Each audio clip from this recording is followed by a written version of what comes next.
Boa noite, amigos.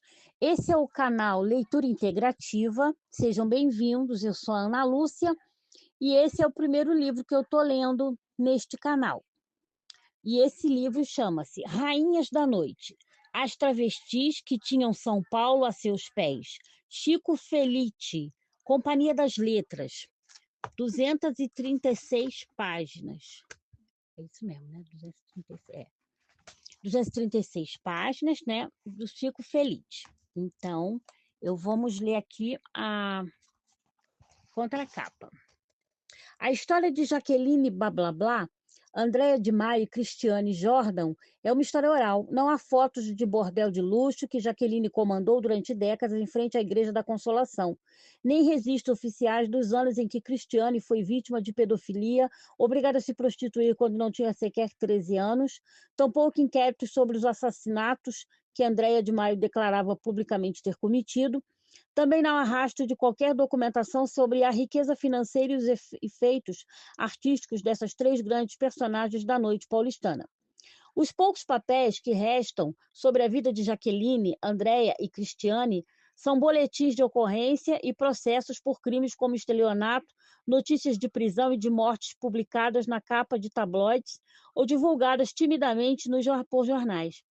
As três são vítimas do que hoje se chama violência arquival, o apagamento da história de pessoas que viveram às margens da sociedade, o que torna impossível contar a biografia delas com o mesmo embasamento factual que teriam a de empresários, esportistas e qualquer outra categoria de ser humano considerada mais digna de documentação.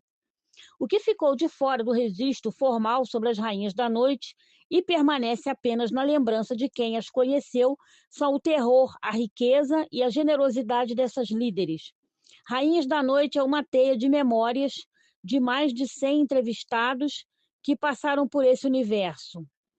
Os fatos, diálogos, as danças, roupas e perucas descritos neste livro são reais e pertenceram a pessoas que habitaram o centro de São Paulo entre as décadas de 1970 e 2010.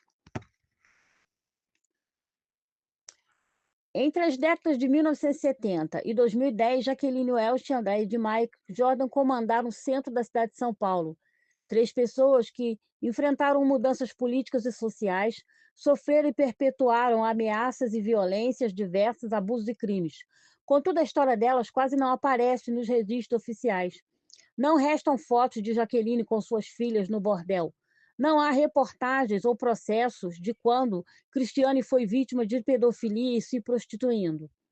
Não há inquéritos policiais dos assassinatos que Andréa dizia ter cometido.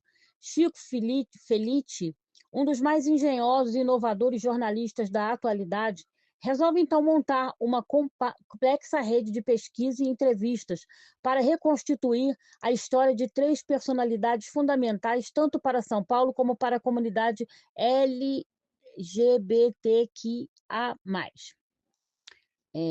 Com sua narrativa envolvente e embasada, Felitti mostra o que ficou de fora do registro burocrático: a ternura, a riqueza, a generosidade e a irmandade das três poderosas travestis que dominaram o centro da maior cidade do Brasil por décadas.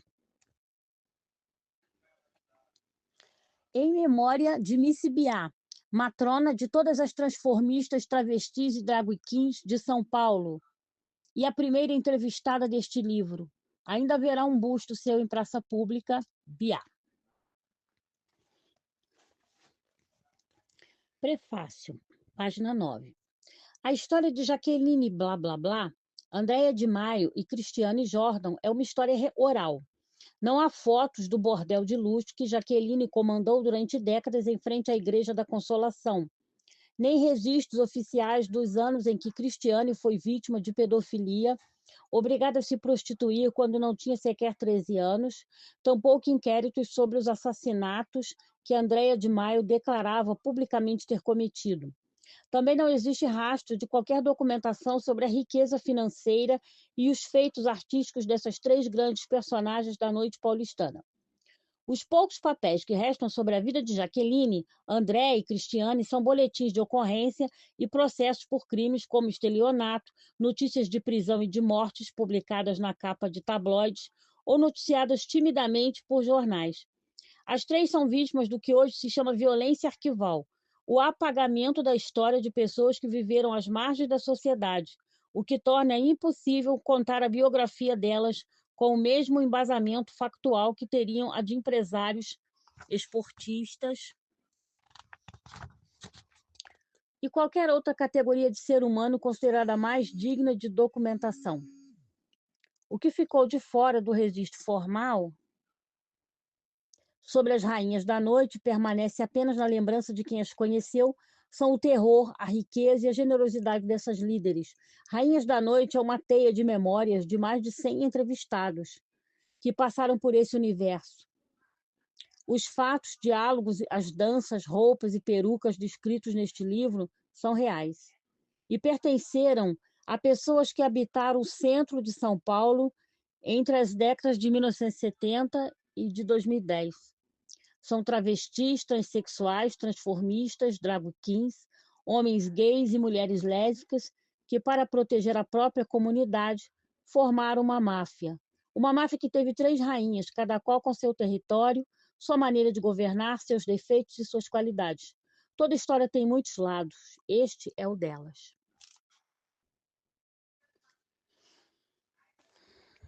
Introdução, página 11. Numa madrugada paulistana de 1994, uma mulher de quase 1,90 m de altura, somando sua estatura com a peruca Black Power, para em frente a uma portinha ao lado de um bar, no número 253 da Rua Amaral Gurgel, que corre embaixo do Minhocão. Sobre a portinha que leva a uma escada, um letreiro neon anuncia: proibidos. O luminoso tinge de verde o rosto da mulher, que carrega 5 cicatrizes horizontais nos braços, que se sobrepõem a 6 redondas, como asteriscos no peito, visíveis pelo decote. Marcas de tiros que ela levou ao longo dos 47 anos de vida. É Cristiane Jordan, mais conhecida na rua como Cris Negão.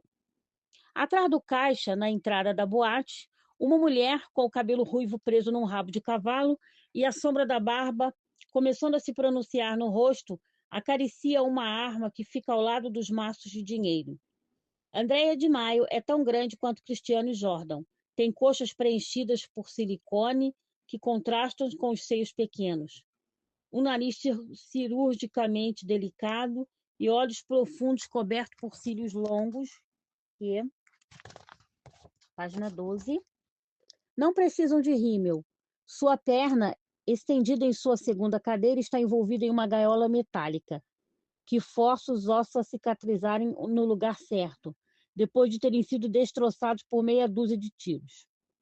Por cima da gaiola, ela veste uma calça vermelho sangue, feita pela mãe de Cacá de Poli, uma drag queen de 120 quilos, que é uma das poucas pessoas que Andréia chama de amiga sem bisuntar a palavra de cinismo. São as 2 rainhas do centro de São Paulo se encontrando. Elas já se cruzaram centenas de vezes, mas o ar sempre parece parar quando se aproximam. Elas trocam olhares por um segundo até que Cris abre a boca. Tá boa, Andréia? A resposta é só um balançar de cabeça que termina em um coque de cabelo. Andréia então levanta o rosto. Bonito cachorro, diz. Cachorro, na gíria das travestis do centro, é peruca. Cris agradece e entra sem pagar. É uma das poucas travestis que ganha entrada VIPs na Proibidos. Já são 5 da manhã, a hora do rancho da boate. Atrás de Cris entra Cláudia Edson, recém-chegada da Europa e saída de um conversível que comprou só para desfilar por São Paulo no mês de férias que vai passar na cidade. Seguindo Cláudia, vem um técnico de elevadores da Zona Leste que frequenta o centro às escondidas e bebe da meia-noite às 4 para criar coragem de lidar com seu desejo por travestis. Depois entra a Xepa Riso, uma decana da noite que abandonou os concursos de beleza por achar que aos 50 anos estava velha demais. Na década de 1990, Xepa fez participações na Praça da Alegria da TV Globo.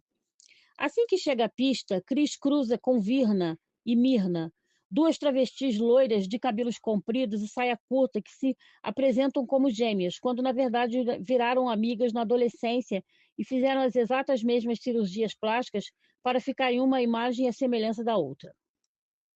3 filhas de Jaqueline Bablabá estão dançando.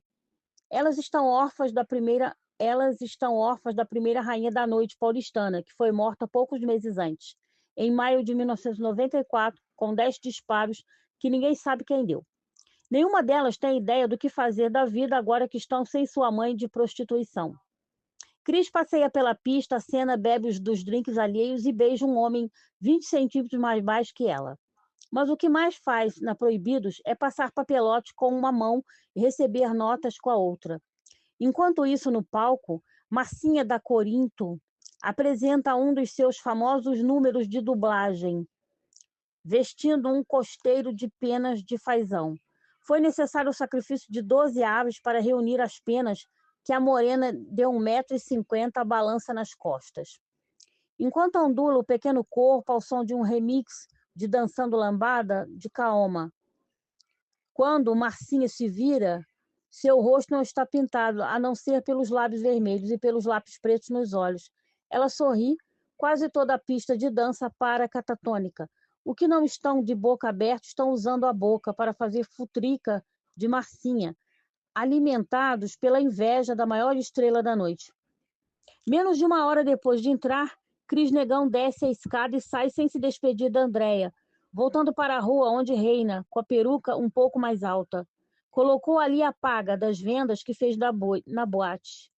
Maço de dinheiro que depois vai esconder em casa, em meio a centenas de bichos de pelúcia que ocupa seu apartamento. Andréia continua contando notas no caixa da Proibidos. A boate que abriu porque dizia que era proibido ser viado em São Paulo. Depois que Cris passa, Andréia murmura uma frase que repetia muito. Esse negão não vale nada. E pela primeira vez na noite, ela sorri. É como se Deus não tivesse descansado no 7º dia. Criou o homem e a mulher e um dia depois Jaqueline.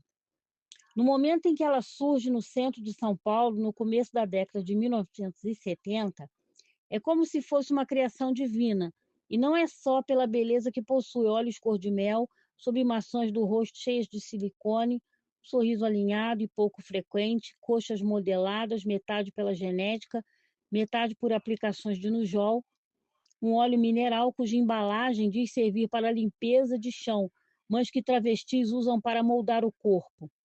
Os lábios são carnudos à custa de injeções que doem pouco quando a agulha entra, mas muitos nos 2 dias seguintes, quando a substância preenchedora esgarça a pele e pede licença aos músculos para ocupar o seu espaço.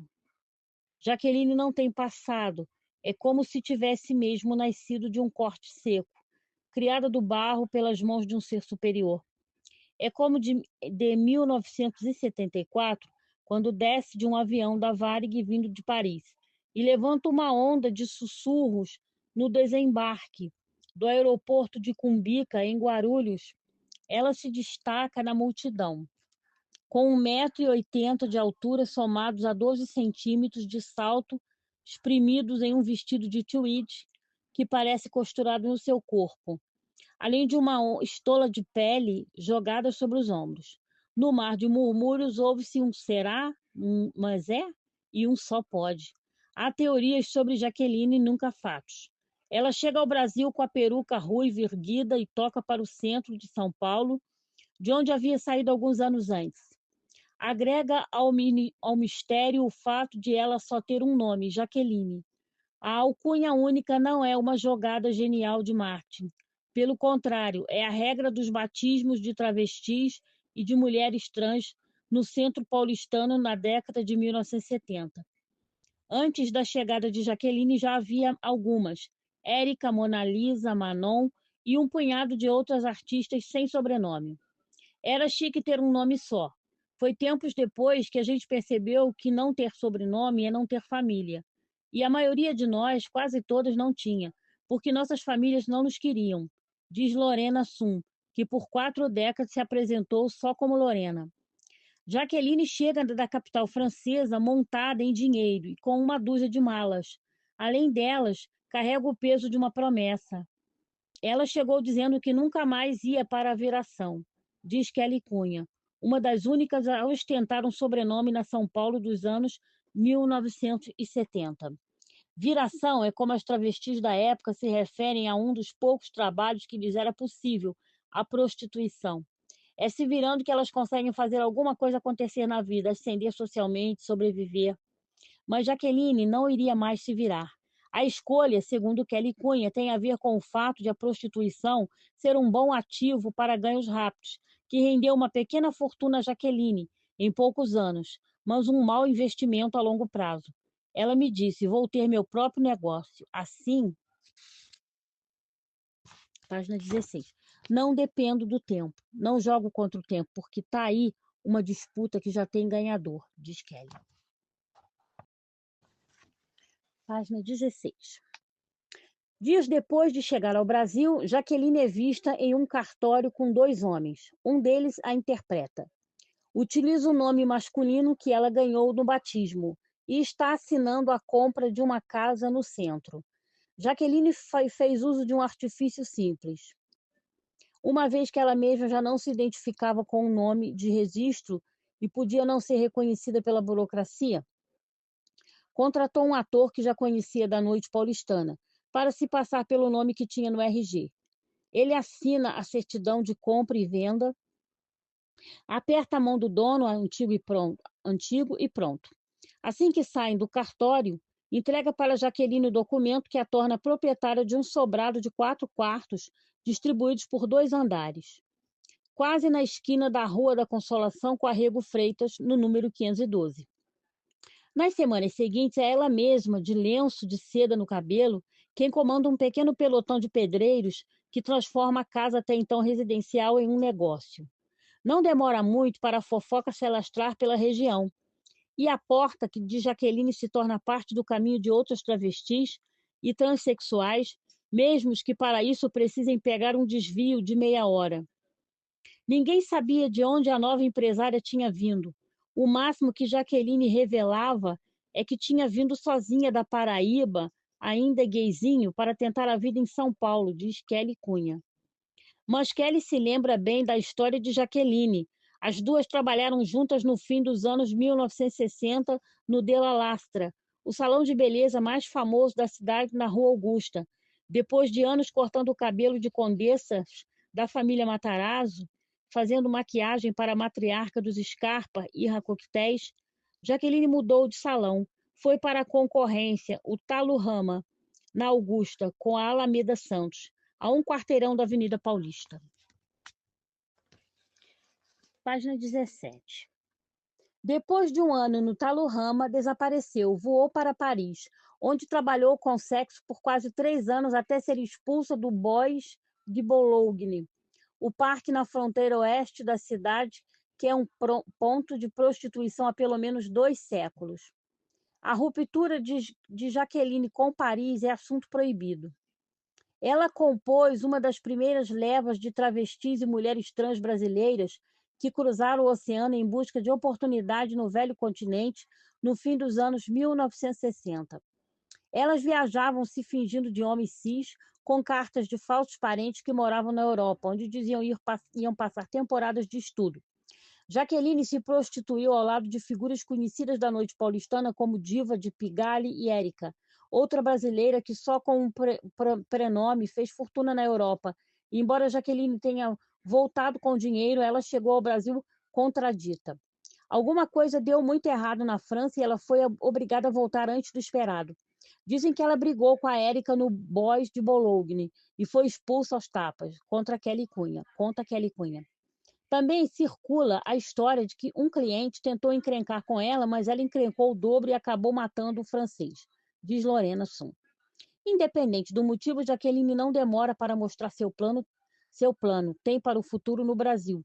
Vai construir um salão de beleza para as bonitas. As bonitas são as pessoas como ela que vivem de vender a beleza na rua. Algumas semanas depois, com um vestido branco de babados e uma bolsa de palha trançada, Jaqueline vai ao salão Talo Rama como uma cliente. Alguém se oferece para cortar seu cabelo loiro sem se dar conta de que é uma peruca precisando de um pente. Ela agradece na sua voz grave e baixa e pede para, página 18, falar com Irene. Poucos minutos depois, a dona do salão, uma vedete de teatro de revista aposentada, surge.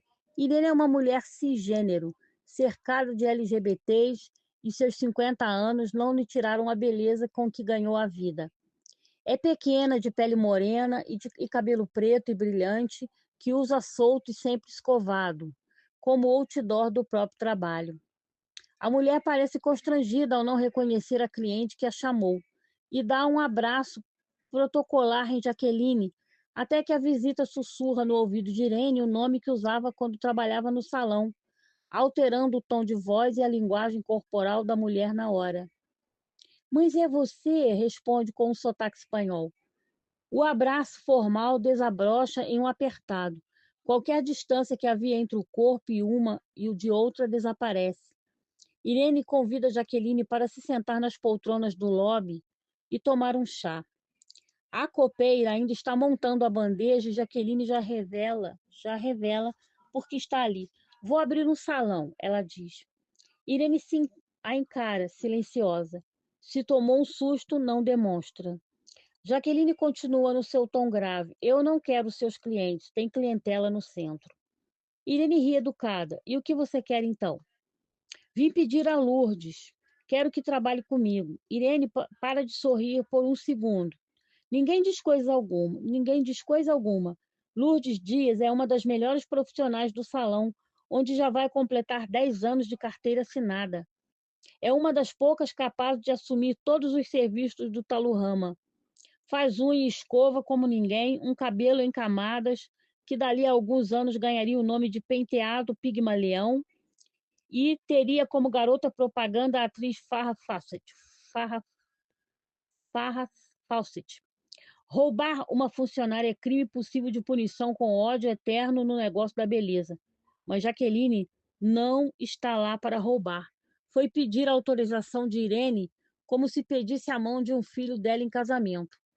O silêncio de alguns segundos chega ao fim. Irene volta a sorrir e responde: não é para mim que você pede, é para ela. O que a frase de Irene não revela é que quem trabalha naquele salão tem um benefício que carteira assinada nenhuma é capaz de prover. Uma chefe que defende sua equipe. Irene já ajudou Lourdes a comprar uma casa na periferia e já auxiliou outras funcionárias, travestis, transformistas e mulheres trans, com algo maior.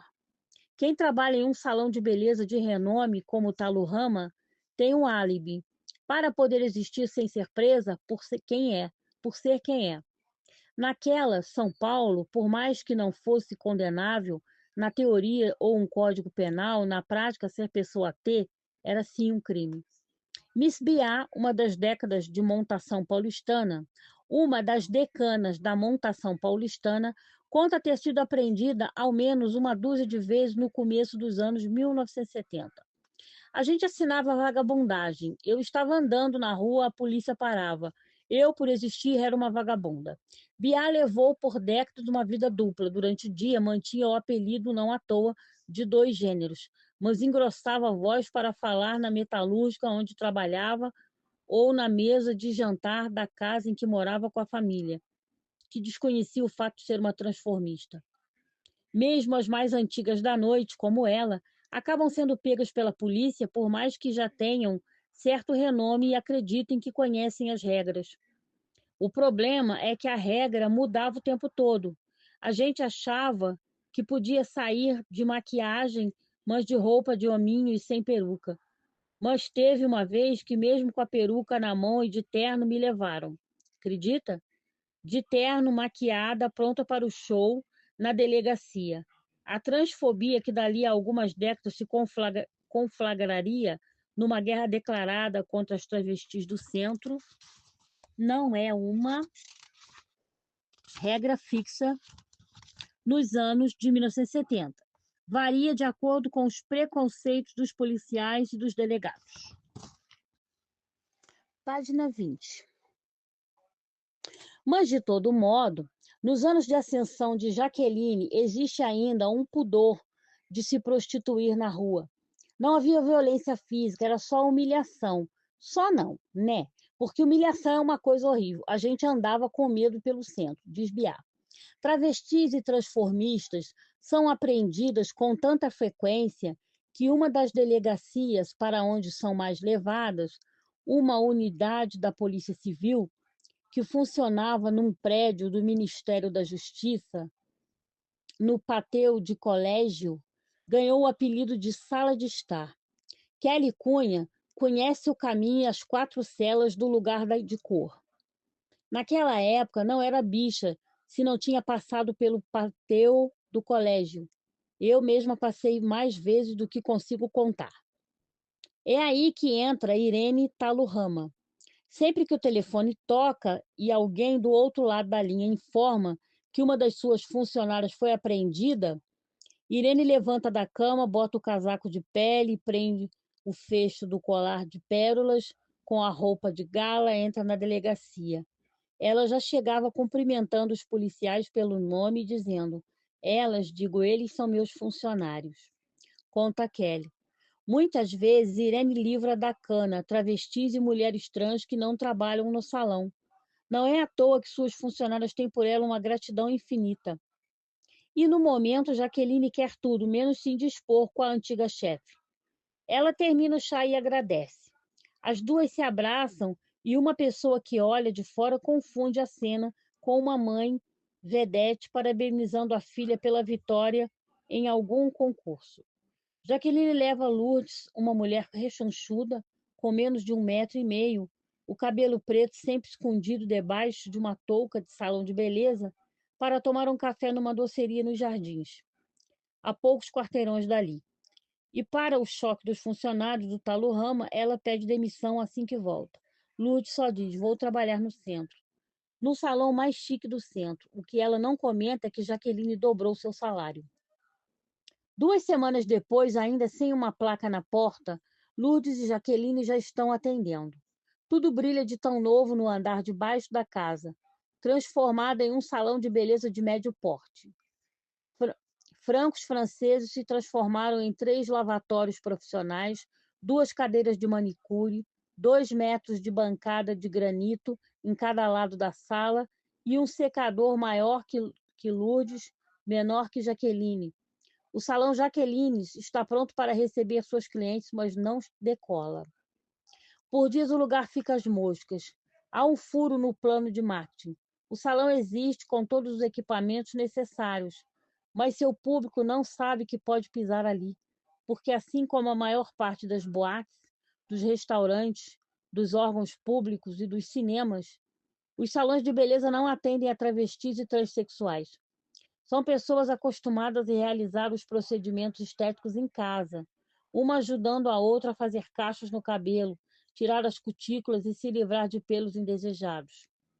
Então, Jaqueline adota uma campanha de guerrilha para comunicar o novo negócio. Na segunda semana de funcionamento, manda imprimir centenas de panfletos com o logo Jaquelines e uma frase simples: beleza para travestis, manicure, cabeleireira e maquiadora. Ela e Lourdes cruzam o centro a pé, distribuindo os panfletos. Em 1974, aquela ainda é uma região mais ou menos nobre da cidade. Já deixava de ser um bairro de família, mas preserva uma aura de respeito. O centro da época mostra que a maioria dos moradores é composta de famílias de classe média. A prostituição ainda é um mercado oculto que se esconde a portas fechadas. A dupla de cabeleireiras passa a noite distribuindo a propaganda, indo de hotéis, uma estrela e a pensões, que na verdade são prostíbulos. Percorrem toda a parte de baixo do viaduto Costa e Silva. Costa e Silva, para que acabara de ser construído e anos depois seria renomeado para homenagear outro presidente, João Goulart, que ocupava o cargo quando o Brasil sofreu um golpe militar. Independente dos nomes oficiais, a faixa de concreto de 3,5 km sempre foi conhecida como Minhocão. 300 filipetas são distribuídas em uma noite.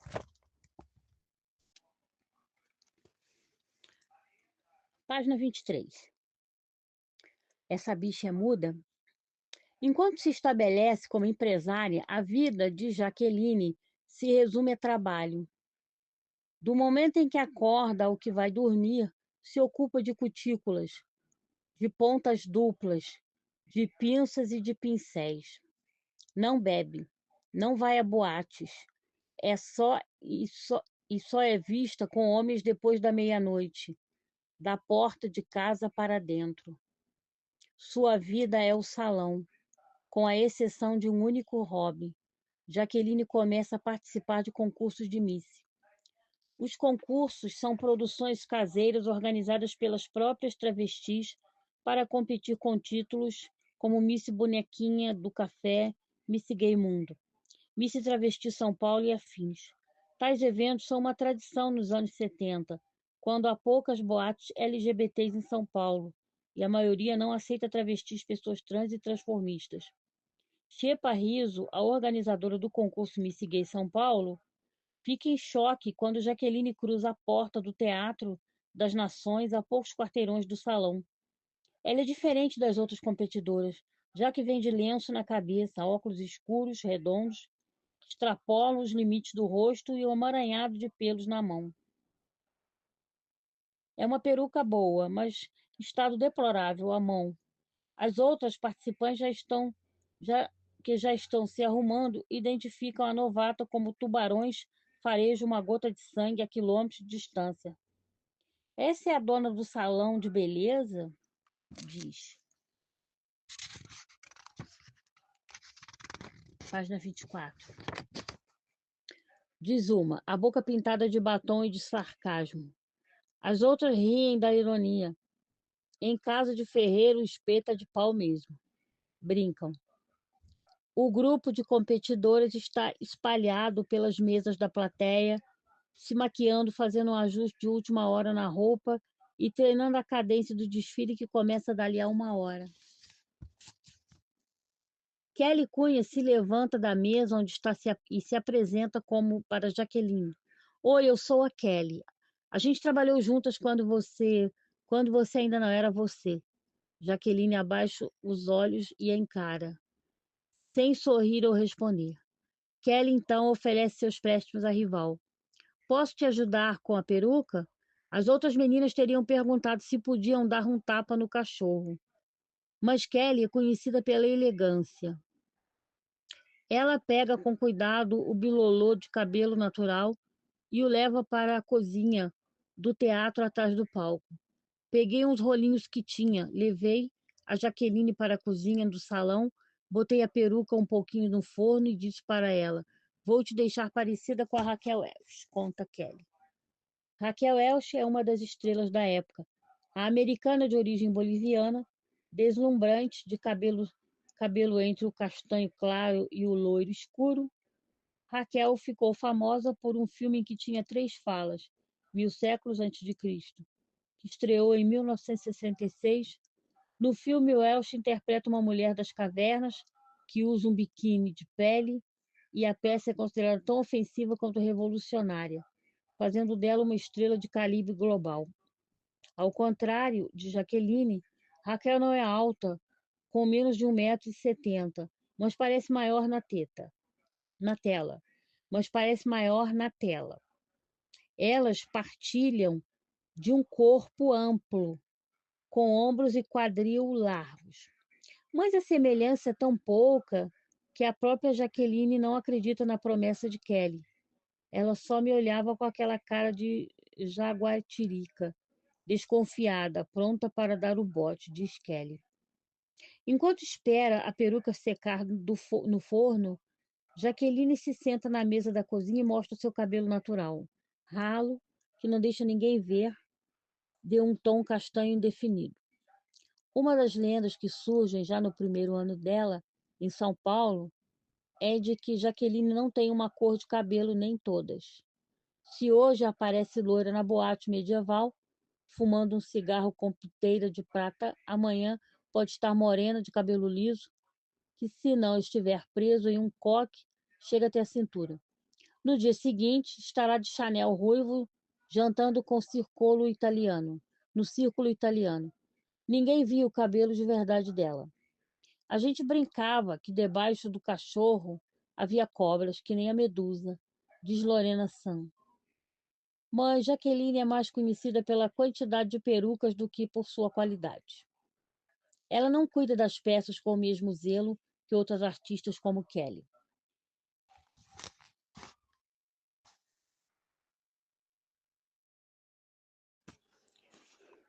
Página 25. Até porque Kelly não usa peruca. Seu cabelo meticulosamente arrumado é natural, assim como a boca em formato de coração e um rosto fino de olhar felino. Nunca precisei usar peruca. Sempre fui confundida com menina desde criança. Não é apenas o cabelo que as difere.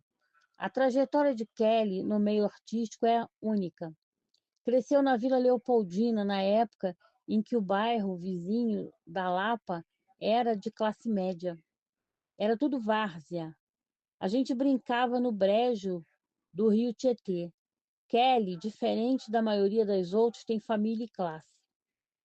Kelly Cunha caminha pela alta sociedade paulistana, um círculo fechado para quase todas as travestis, dotada de seu cabelo natural loiro, armado numa cascata de cachos, ou rente ao rosto. Bate ponto no fanfarrão, um misto de restaurante e boate na Avenida Faria Lima. O fanfarrão era The Best, um luxo. Conta. O lugar é frequentado pela editora de moda da Vogue, Regina Guerreiro, pela modelo Cristiane Yufon e pelo playboy Chiquinho Scarpa.